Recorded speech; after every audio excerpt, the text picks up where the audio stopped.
Good morning students, online classes में आपका स्वागत है। लास्ट क्लास में अपन ने स्टार्ट किया था औद्योगिक महत्व के योगात्मक बहुलक, और औद्योगिक महत्व के योगात्मक बहुलकों में अपन ने एक बहुलक कर लिया था पॉलीथीन, और पॉलीथीन में अपन ने दो पॉलीथीन की थी, निम्न घनत्व पॉलीथीन LDPE और उच्च घनत्व पॉलीथीन HDPE।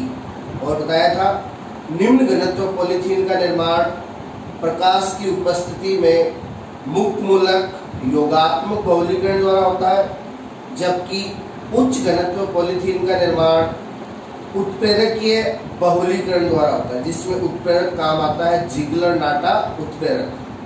आज अपन औद्योगिक महत्व के बहुलक में दूसरा करते हैं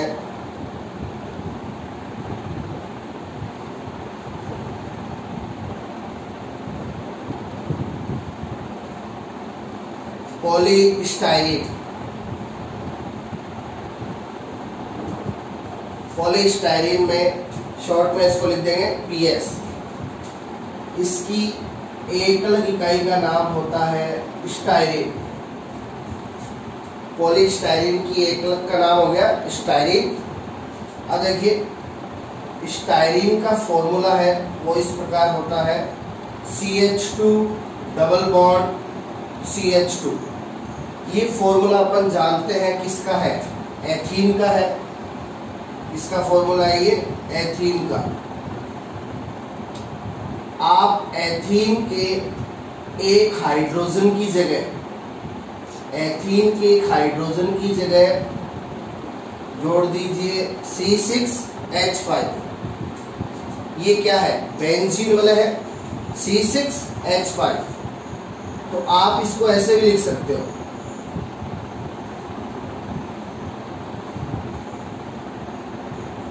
ये हो गई बेंजीन वाला। बेंजीन का अणुसूत्र क्या होता है C6H6। अब इसके एक हाइड्रोजन को हटा दिया तो ये क्या हो गया C6H5, और C6H5 को अपन कहते हैं फेनिल, प्रतिस्थापी के रूप में क्या कहते हैं, फेनिल।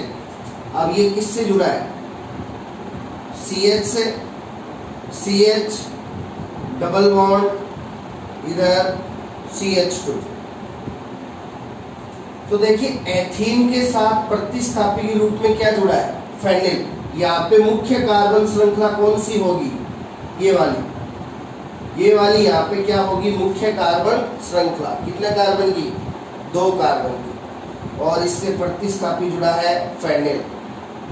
अब अंकन किधर से होगा, डबल बॉन्ड को तो इधर से भी 1 नंबर मिल रहा है, इधर से भी 1 नंबर मिल रहा है। तो अब अपन देखें इसको प्रतिस्थापी को। अब प्रतिस्थापी उधर से अंकन करेंगे जिधर से प्रतिस्थापी को कम से कम अंक मिले। इधर से प्रतिस्थापी को 2 नंबर मिलेगा और इधर से 1 नंबर, तो अंकन इधर से होगा। तो ये इसका IUPAC नाम हो गया। प्रतिस्थापी तो सबसे पहले लिखेंगे, प्रतिस्थापी है पहले कार्बन पे, तो 1 फेनिल, और 2 कार्बन के लिए एथ, और डबल बॉन्ड के लिए ईन। तो स्टाइरीन का IUPAC नाम हो गया 1 फेनिल एथीन। तो ये अपनी पॉलीस्टाइरीन की एकलक है।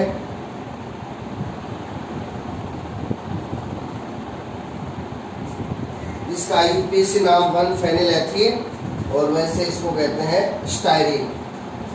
अब देखिए पॉलीस्टाइरीन बनाने के लिए इस स्टाइरीन का करा देंगे बहुलीकरण, यानी इसके ले लेंगे कितना अणु, N अणु, और योगात्मक बहुलक कर रहे हैं अपन, यानी यहाँ पे बहुलीकरण में कोई भी छोटा अणु बाहर नहीं निकलेगा। तो देखिए बहुलीकरण होगा, ये डबल बॉन्ड के पाई इलेक्ट्रॉन आएंगे यहाँ पे, यहाँ सिंगल बॉन्ड हो जाएगा, और यहाँ अगली स्टाइरीन के साथ बॉन्ड बन जाएगा। तो देखिए CH2 single bond CH, C6H5 से N। तो अगली इकाई के साथ बॉन्ड कौन बनाएगा, CH बनाएगा। तो इसलिए अगली इकाई के साथ किसको जोड़ना है, CH को। और इधर जोड़ना है CH2। C6H5 है, वो इकाइयों के साथ बॉन्ड बनाने में भाग नहीं लेगा, इसको नीचे शो करना। तो ये स्टाइरीन का बहुलक बन गया क्या? पॉलीस्टाइरीन। तो ये स्टाइरीन का बहुलक बन गया पॉलीस्टाइरीन। अब देखिए औद्योगिक महत्व के योगात्मक बहुलकों में अपन तीसरा करते हैं पॉली विनाइल क्लोराइड।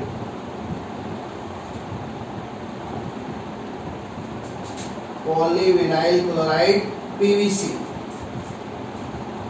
अब पॉलीविनाइल क्लोराइड या PVC क्या होता है? ये हाई क्वालिटी का प्लास्टिक होता है जिससे खेतों में पानी डालने के लिए अच्छे अच्छे पाइप्स वगैरह बनाए जाते हैं। तो ये हाई क्वालिटी की प्लास्टिक, उन जो खेतों में पाइप डले होते हैं उनमें लिखा होता है PVC पाइप्स। तो ये पॉलीविनाइल क्लोराइड औद्योगिक महत्व का अगला योगात्मक बहुलक। अब देखिए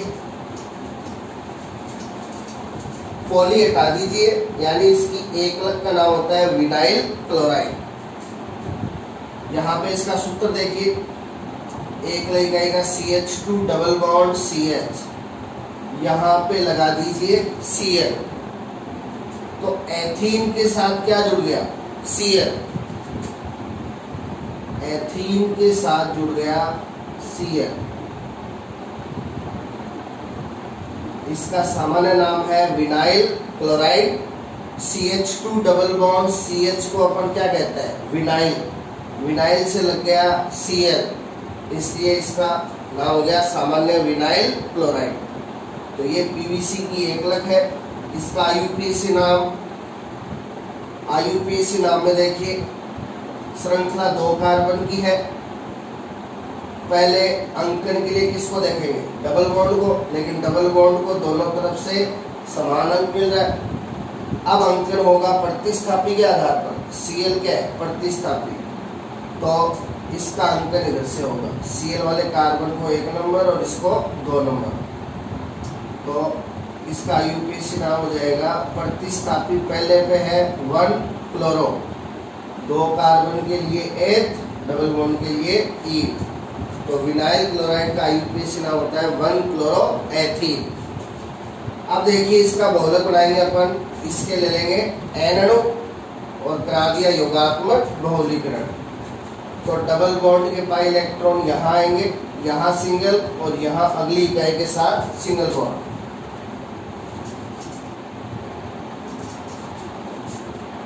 तो इकाइयों के साथ बॉन्ड है वो ओनली कौन बनाएगा? कार्बन बनाएगा। इधर CH2 और इधर CH। Cl को रखना है नीचे। अब देखिए ये विनाइल क्लोराइड का बहुलक बन गया पॉली विनाइल क्लोराइड। तो ये हाई क्वालिटी की प्लास्टिक होती है जिनसे पाइप्स वगैरह बनाए जाते हैं।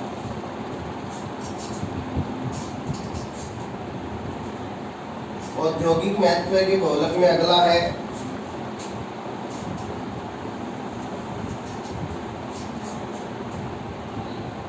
पॉली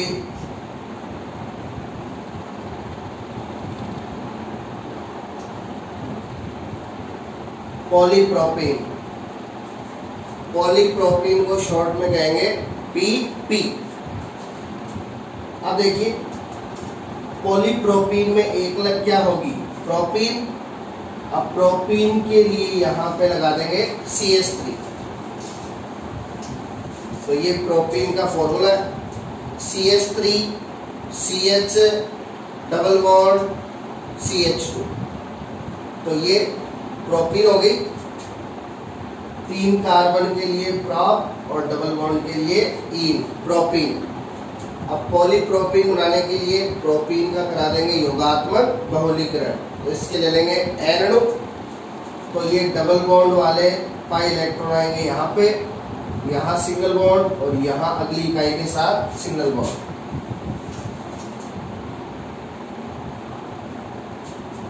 तो इधर वाली इकाई से जुड़ेगा CH2, उधर वाली इकाई से जुड़ेगा CH। CH3 को रखना है नीचे।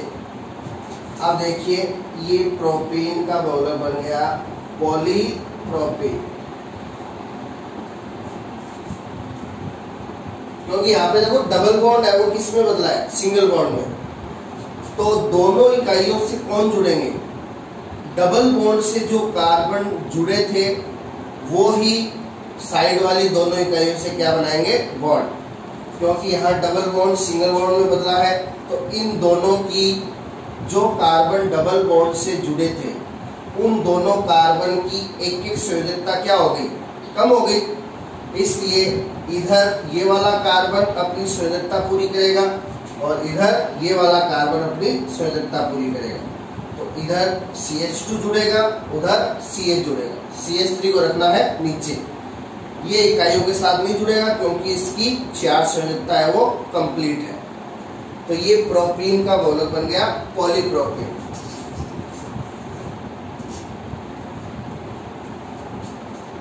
अगला योगात्मक बहुलक है पॉली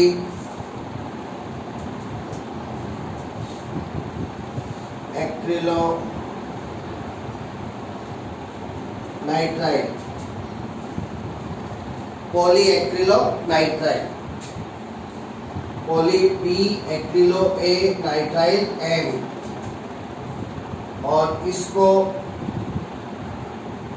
ऑरलोन भी कहा जाता है। इस बहुलक से ऑरलोन नाम के रेसे बनाए जाते हैं। इससे ऑरलोन नाम के क्या बनाए जाते हैं, रेसे। इसलिए PAN का दूसरा नाम है क्या, ऑरलोन। ध्यान रखिएगा, इंपॉर्टेंट है। पॉली एक्रिलोनाइट्राइल PAN का दूसरा नाम होता है ऑरलोन। अब देखिए 2017 के एग्जाम में क्वेश्चन आया था कि एक ऐसा बहुलक जिसमें साइनाइड युक्त एकलक इकाई होती है, साइनाइड युक्त एकलक इकाई होती है और वो ऑरलोन रेस से बनाने के काम आता है, उसके निर्माण की समीकरण लिखिए। तो ऐसी एकलक जिसमें साइनाइड होता है वो अपन को पता है क्या है, एक्रिलोनाइट्राइल। तो देखिए, और इसका दूसरा नाम क्या है, ऑरलोन। इससे क्या बनते हैं, ऑरलोन रेस से। तो इस बहुलक के बारे में पूछ रहा था। तो इसकी जो एकलक है उसमें साइनाइड होता है। तो यहाँ पे एकलक का नाम हो गया एक्रिलोनाइट्राइल और ये एक्रिलोनाइट्राइल का फॉर्मूला हो गया CH2 डबल बॉन्ड CHCl। अब देखिए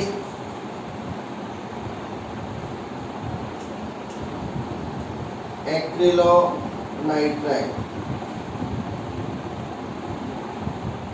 अब एक्रिलोनाइट्राइल का UPSC नाम देखिए, साइनाइड है और साइनाइड का जो कार्बन है वो श्रृंखला से डायरेक्टली जुड़ा हुआ है। तो इसके कार्बन को श्रृंखला में शामिल किया जाएगा। तो अंकन करेंगे तो अंकन किसके आधार पे होगा, यहाँ पे एक तो डबल बॉन्ड है और एक क्रियात्मक समूह है। तो डबल बॉन्ड और क्रियात्मक समूह में वरीयता किसको मिलती है, क्रियात्मक समूह को। तो क्रियात्मक समूह वाला कार्बन पहला, ये दूसरा और ये तीसरा। तो देखिए प्रतिस्थापी यहाँ पे है नहीं, तो 3 कार्बन के लिए प्रॉप। फिर डबल बॉन्ड कितने नंबर पे है, 2 नंबर पे, 2 नंबर पे डबल बॉन्ड है तो 2 इन। और लास्ट में क्रियात्मक समूह साइनाइड है पहले कार्बन पे, साइनाइड को कहते हैं नाइट्राइल। तो ये एक्रिलोनाइट्राइल का IUPAC नाम है प्रॉप 2 in 1 नाइट्राइल। अब इसका बहुलक बनाएंगे पॉली एक्रिलोनाइट्राइल ऑरलोन। तो इसका करा दीजिए योगात्मक बहुलीकरण। तो यहाँ से डबल बॉन्ड के पाई इलेक्ट्रॉन यहाँ पे आ जाएंगे, यहाँ सिंगल और यहाँ अगली यूनिट के साथ सिंगल बॉन्ड। तो ये एक्रिलोनाइट्राइल का बहुलक बन गया।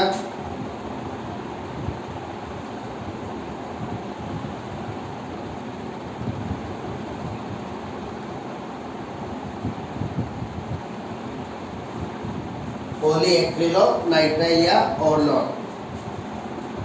तो ये ऐसा बहुलक है जिसकी एकलक में साइनाइड समूह होता है।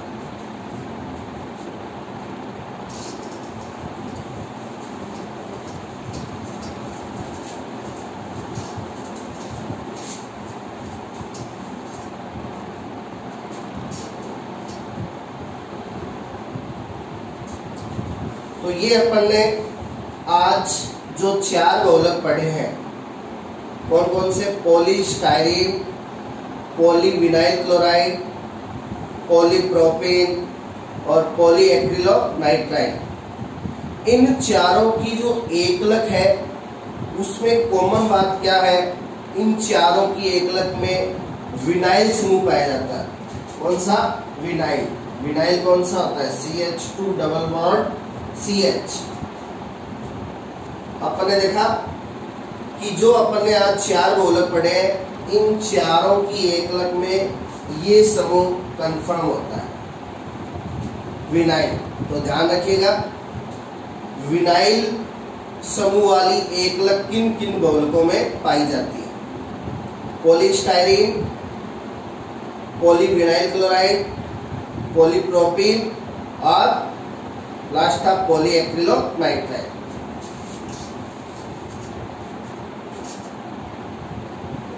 अगला जो अपना औद्योगिक महत्व का योगात्मक बहुलक है वो है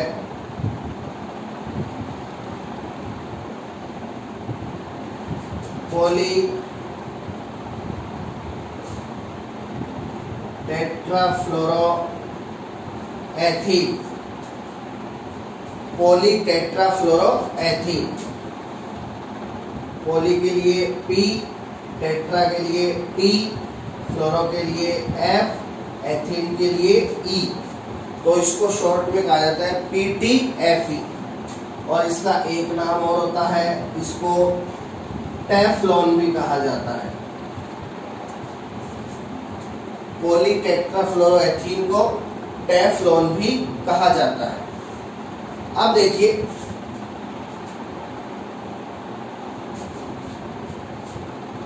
अब 2018 के एग्जाम में एक क्वेश्चन आया था,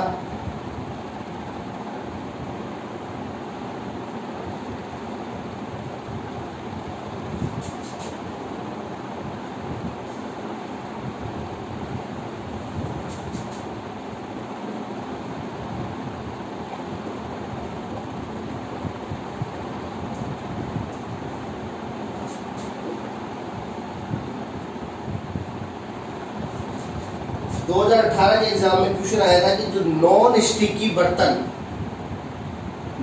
स्टिकी बर्तन बनाने में काम आने वाले बहुलक के निर्माण की समीकरण लिखिए। तो देखिए, क्वेश्चन है वो किसी भी टाइप से पूछा जा सकता है।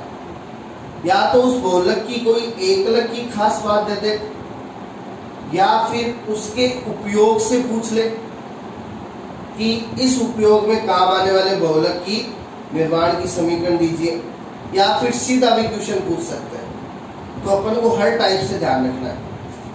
तो ये क्वेश्चन आया था, नॉन स्टिकी बर्तन बनाने में काम आने वाले बहुलक के निर्माण की समीकरण लिखिए, उसका नाम बताइए। तो नॉन स्टिकी बर्तन बनाने में काम आने वाला बहुलक है टेफ्लॉन, पॉली टेट्राफ्लोरोएथीन। तो देखिए, इसकी एकलक क्या हो गई? इसकी एकलक हो गई, पॉली हटा दीजिए, टेट्राफ्लोरोएथीन। अब देखिए, एथीन क्या होती है? CH2 डबल बॉन्ड CH2, ये एथीन है। अब देखिए, एथीन से फ्लोरो जुड़े कितने? टेट्राफ्लोरो, 4। तो चारों हाइड्रोजन हटा दीजिए और चारों हाइड्रोजन की जगह अपन लगा दें फ्लोरो। तो ये हो गया 4 फ्लोरो टेट्राफ्लोरो। फ्लोरो प्रतिस्थापित माना जाता है। तो पहले 2 कार्बन के लिए H, डबल बॉन्ड के लिए E। तो ये इसकी एकलक हो गई टेफ्लॉन की, टेट्राफ्लोरोएथीन। इसके लिए ये N अणु। तो करा दिया योगात्मक बहुलीकरण। तो डबल बॉन्ड के पाई इलेक्ट्रॉन यहाँ पे आएंगे, यहाँ सिंगल और यहाँ अगली यूनिट के साथ सिंगल।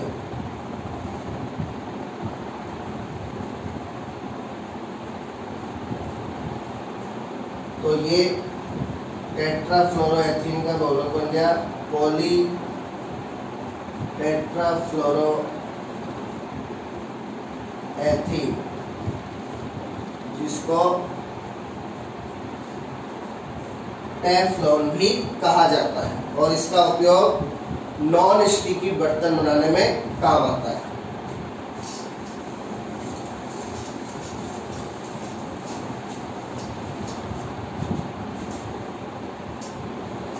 अब देखिए, जो औद्योगिक महत्व की योगात्मक बहुलक है उनमें अपन 6 बहुलक कर चुके हैं। अब जो आगे जो बहुलक है इनको अपन पहले पढ़ चुके हैं। अपन ने प्राकृतिक रबर पढ़ा था, वो एक क्या था, योगात्मक बहुलक ही था, पॉली आइसोप्रीन। फिर अपन ने कृत्रिम रबर पढ़े थे, कितने, 6। कौन कौन से, Buna S, Buna N, ABS, neoprene rubber और पॉलीब्यूटाडाइनिन और पॉलीआइसोब्यूटाइनिन। ये भी क्या थे, योगात्मक बहुलक थे। तो ये भी किसमें आएंगे, औद्योगिक महत्व के योगात्मक, क्योंकि रबर है, रबर का अपन को पता है काफी औद्योगिक महत्व होता है। तो देखिए 7वां है प्राकृतिक रबर, जिसको पॉली आइसोप्रीन भी कहा जाता है। तो ये किसका बहुलक होता है, आइसोप्रीन का। तो इसके निर्माण की समीकरण है वो अपन पहले कर चुके हैं।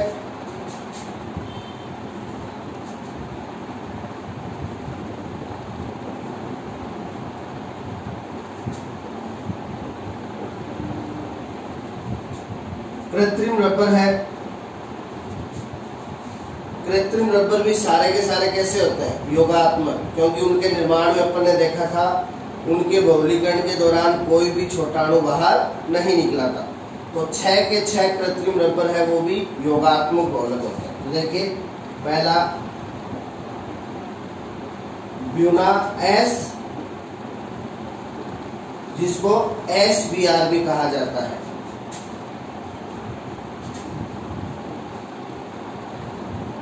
दूसरा ब्यूना एन, जिसको NBr भी कहा जाता है।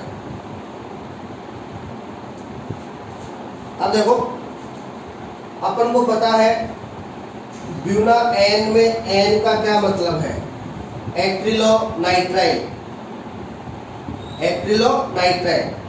तो यदि ऐसे क्वेश्चन आ जाए कि एक बहुलक जिसकी एकलक में साइनाइड युक्त साइनाइड समूह होता है, तो उस बहुलक के निर्माण की समीकरण, तो आप इसको मत लिख देना। आप सोचोगे इसमें भी एक्रिलोनाइट्राइल होता है। इसमें एक्रिलोनाइट्राइल अकेला नहीं है, इसमें एक्रिलोनाइट्राइल के साथ ब्यूट 1,3 डाइईन भी होता है। तो वो पूछना चाह रहा है ऐसा बहुलक जिसमें ओनली क्या हो, साइनाइड युक्त इकाई हो, और ओनली साइनाइड युक्त मोनोमर है, एकलक है, वो ओनली किसमें होती है, पॉली एक्रिलोनाइट्राइल, PAN और लॉन में। तो उस क्वेश्चन का आंसर है वो वही होगा। यहाँ पे एक्रिलोनाइट्राइल के साथ ये भी है ब्यूट 1,3 डाइईन।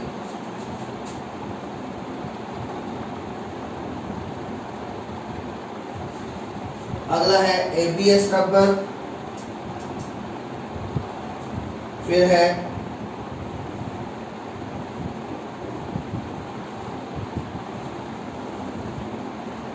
नियोप्रीन रबर, जिसे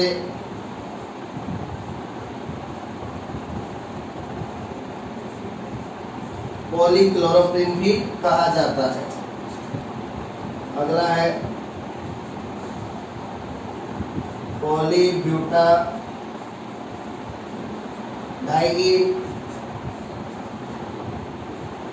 और लास्ट वाला है पॉलीआइसोब्यूटाइलिन,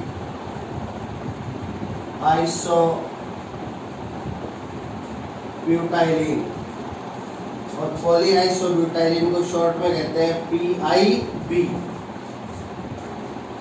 तो ये 6 कृत्रिम रबर है, ये भी क्या है, औद्योगिक महत्व के योगात्मक बहुलक है। अब देखिए पॉलीआइसोप्रीन जो कि प्राकृतिक रबर होता है, इसके बारे में अपन ने लिखा था, ये हवा के लिए भेद्य होता है ना, यानी इससे हवा पार कर जाती है, इसलिए इसका उपयोग सामान्य गुब्बारे बनाने में होता है। इसलिए सामान्य गुब्बारे हैं उनसे अपने आप हवा बाहर निकल जाती है, क्योंकि वो बने होते हैं प्राकृतिक रबर से जो हवा के लिए भेद्य होता है। और अपन ने बताया था पॉलीआइसोब्यूटाइलिन जो कि एक कृत्रिम रबर होता है PIB, ये एयर प्रूफ होता है, ये हवा के लिए अभेद्य होता है, यानी इससे हवा बाहर नहीं निकल सकती। इसलिए बास्केटबॉल की जो आंतरिक सतह है वो पॉलीआइसोब्यूटाइलिन से बनाई जाती है ताकि उससे हवा बाहर ना निकल सके। तो ये औद्योगिक महत्व के क्या थे, योगात्मक बहुलक थे, जो टोटल कितने हो गए, 13 बहुलक है। 7 तो रबर हो गए, 6 तो कृत्रिम और 1 प्राकृतिक, और इन 7 के अलावा 6 अभी अपन ने पढ़े थे, पॉलीथीन, पॉलीस्टाइरीन, पॉलीएक्रिलोनाइट्राइल, पॉलीविनाइल क्लोराइड, और फिर पढ़ा था अपन ने 5वां कौन सा, एक तो टेफ्लॉन, और फिर 6ठा पढ़ा था अपन ने कौन सा, जो था देखो उसमें हो गया पॉलीथीन, पॉलीस्टाइरीन, पॉलीप्रोपीन, पॉलीएक्रिलोनाइट्राइल, टेफ्लॉन और पॉलीविनाइल क्लोराइड। ये 6 बहुलक भी क्या थे, योगात्मक, और 7 ये हो गए, तो 7 और 6 13। तो औद्योगिक महत्व के योगात्मक बहुलक अपन ने 13 है, इनको ध्यान रखिएगा।